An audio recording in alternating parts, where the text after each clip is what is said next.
जय माँ सरला आजिकार नीतिवाणी आपण मानक पई सुंदर कथाटी ये कथाटी होउची सप्ताह को 7 बार 7 बार रे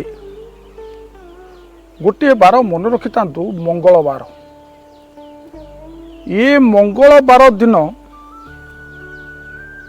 स्वामी स्त्री रो संपर्क रखिबेनी।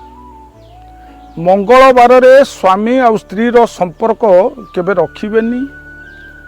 यार ये कारण कौन ना मंगलवार दिन जदि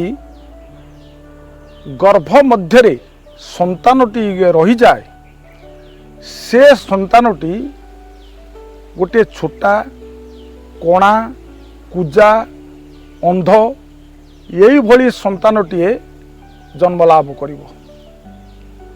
सेतिपाई अनेक शास्त्र मतरे अछि मंगलवार दिन जदि गर्भ मध्य ये संतानटी रुहे ए संतान दिने आपण मानकु दुखदायक दब।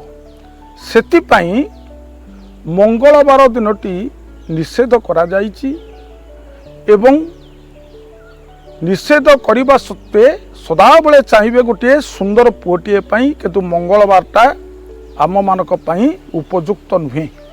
यही थिला ये नीतिवाणी ये निर्जास कथा। जदि मो नीतिवाणी आपण मानकु भल लागितिबो आपण माने गोटे लाइक करी सब्सक्राइब करदेबे। अन्य मानकु शेयर कले ये समाजर ये मंगल हब। एतिकी कही नीतिवाणी को परिसमाप्त करुच्ची। जय प्रणाम। जय जगन्नाथ।